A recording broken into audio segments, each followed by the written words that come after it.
Good morning, Cowboys, and welcome to the last show of the school year. School is wrapping up this week, and in honor of our seniors moving on, today's show will be entirely hosted by our CNN seniors.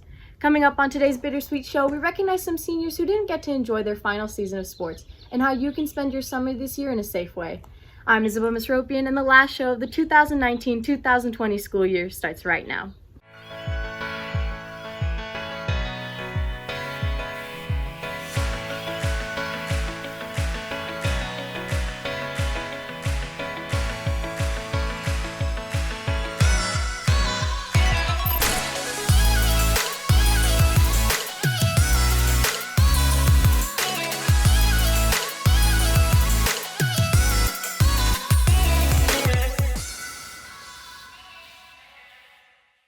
Welcome back, Cowboys. I'm Nicole Marquez.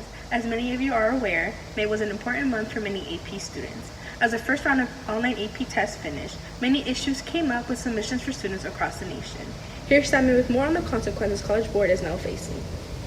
As the coronavirus pandemic unexpectedly changed the lives of every American, many education systems have had to make major changes in order to adapt to these times. This has posed as a new challenge for the AP College Board, who has had the task of creating a new test that was possible to be taken at home. Dismissing the usual format of previous years, the College Board created many tests that have become controversial. However, these tests did grant many students the opportunity to prove what they have learned. Freshman Allison Birkeland states how on her AP Biology test, the questions were fair and based off topics covered during the year. However, she claims that the time given was inadequate. She had 25 minutes to complete 10 questions. This is not the only complaint from this year's exams. Junior Nathan Chong claims that this year's test should not have been distributed due to the current situation. Through the cancellation of the AP exams, it would demonstrate understanding and match the severity of our current predicament, not illustrate a diluted attempt to continue a normal life and increase stress on students during an already hard time for so many.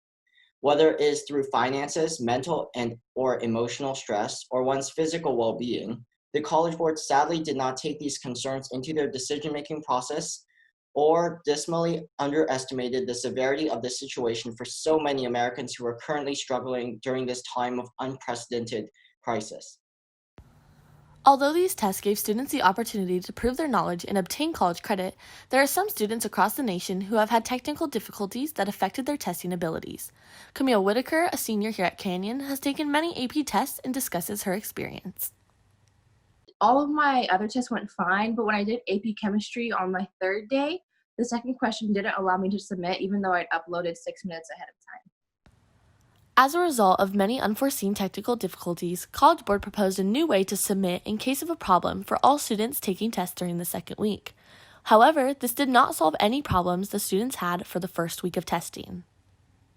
I took my test on the first week, and I was really upset because I had emailed them, said everything, and all they told me and a lot of other people was just, you have to retake it. We can't do anything. You have to retake it, which I'm so upset about.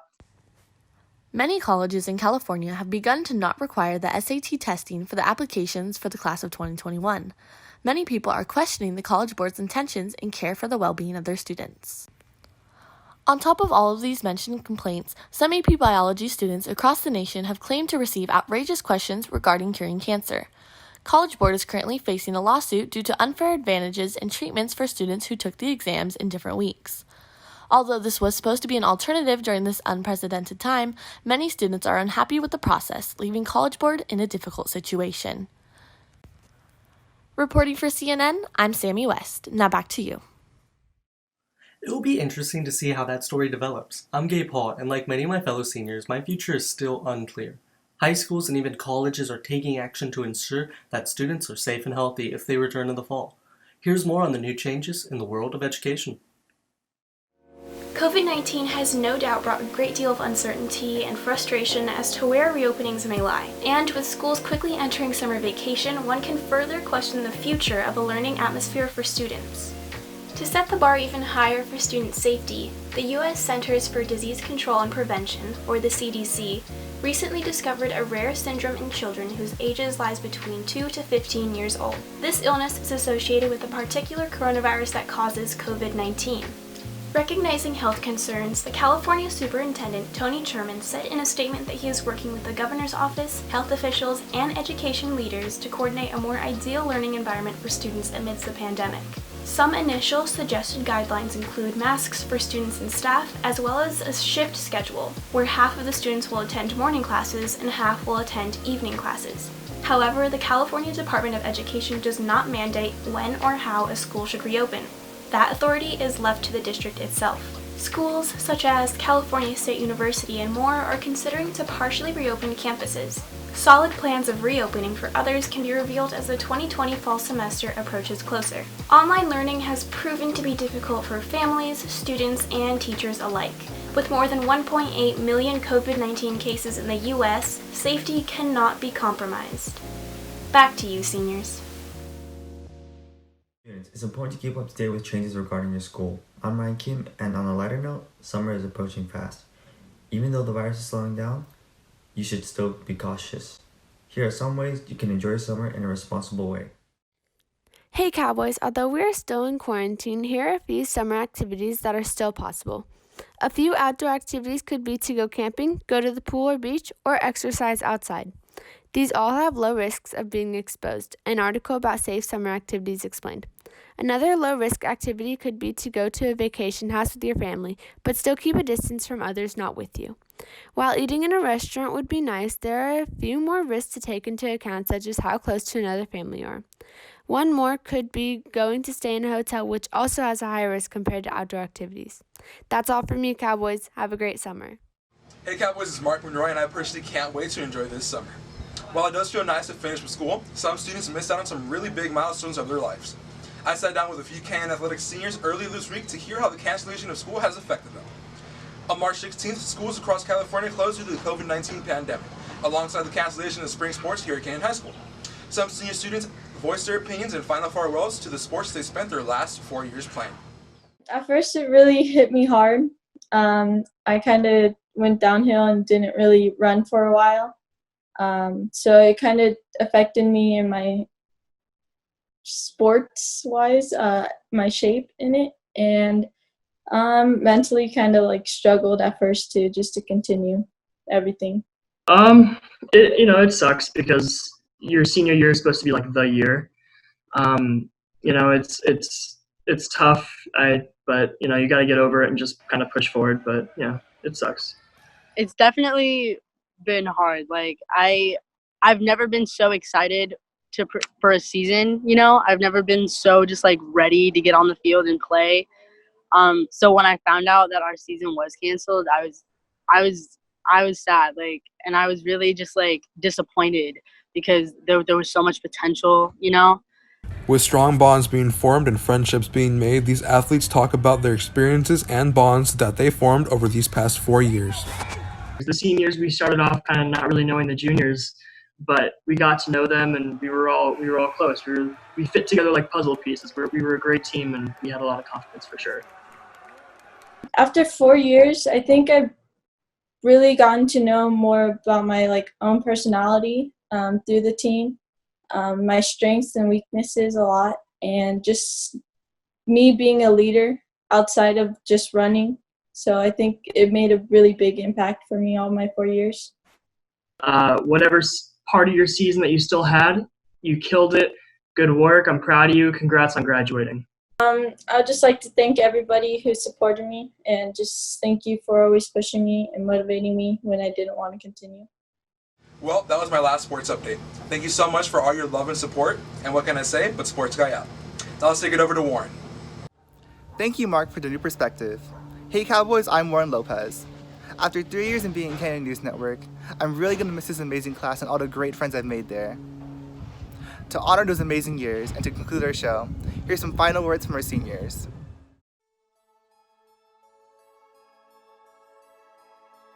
Good morning, Cowboys. Good morning, Cowboys. Good morning, Cowboys. Good morning, Cowboys. Good morning, Cowboys. Good morning, Cowboys. I'm Isabel. My name's Nicole. I'm Warren. I'm Ryan. I'm Gabriel. I'm Mark. Canyon News Network starts right now. I think TV production is really special because you take charge of your own projects, and you also get to work with a really big group of people that you may not see in other classes. the entire class revolves around group work, which I really enjoy because you don't get that a lot in classes. You can't really function without a team. When you're working on a segment, you want people to be there with you. We all know each other. We're all friends with each other, and we all get along well. And in other classes, you don't get that. I've made like so many close friends there, and they're the type of people that I would go for both my problems with when I'm editing a video or like my own personal issues. Production basically has like really put us all together and has really brought us so close, and I feel like we're definitely a family. I think the one memory I had from CNN was when we won our honorable mention out of like 3,000 students during our STN trip back in 2019 in Seattle. Every time Priscilla and I would go out and film something, there would always be something we would forget from our equipment, even though we would always tell each other like if we were prepared, or we would always tell each other, are we ready, are we ready? And the AC unit above our classroom exploded. I think it like spewed smoke or whatever, so we all panicked, and it was like in the middle of beginning for our show, so we all just like rushed out of the classroom, and then we had to evacuate. Just the fact that we, whenever we had a good ending to a show with no mistakes, I always really enjoyed that because it just felt like we completed something as a team. CNN has definitely changed my life in a great way. I would say that class has definitely taught me how to get out of my comfort zone and try new things. Film has just been there. It's always been a hobby of mine, and it's something I'm really gonna take with me as I grow. It helped me develop creativity and learn how to express it. I think it really showed me that I can be a leader if I just put my mind to it. So it kind of made me the person who I am today. And I feel like this class really changed me because putting myself on camera really made me who I really was, who I was hiding. Out of everything, I think the thing I'm gonna miss most of CNN is all the people I've met, all the friends I've made. We've really grown up together, and we've gone through a lot of weird times, especially this year. Probably going to be the family aspect, the team bonding experience that I'll probably never going to experience again once I go to college. So that I will definitely miss every single one of you, and I'm so happy to see where you guys are gonna go. What I've had and experienced here in my 3 years in CNN. So I thank every single one of you. But I can't wait to see what we all do. So I'm really gonna miss all the friends we have. It's been a great 4 years with you guys. I can't thank Mrs. Meshkot, I'm gonna shout her out, and Warren and everybody else in the class that helped me so much. Watching this week's Fact Show Friday. And that's all from me from CNN. Well, that's all for today's edition of What to Watch. That's all from me this week. Thanks for tuning in today for this episode of KU News to You. Thanks for watching, and we hope you stay safe and healthy. Well, that's all for today's show, Cowboys. KU News Network wants to congratulate everyone for making it through this tough year. There is no doubt that the class of 2020 has faced many obstacles this year, but don't forget that we also overcame these obstacles. Make sure to follow us on Instagram and Twitter at CHS News Network to keep up to date regarding next year. And for the last time, I'm Nicole Marquez. Have a memorable Monday, Cowboys, and to all the seniors, congratulations. Congratulations, Cowboys! Congratulations! Congratulations. Congratulations, seniors.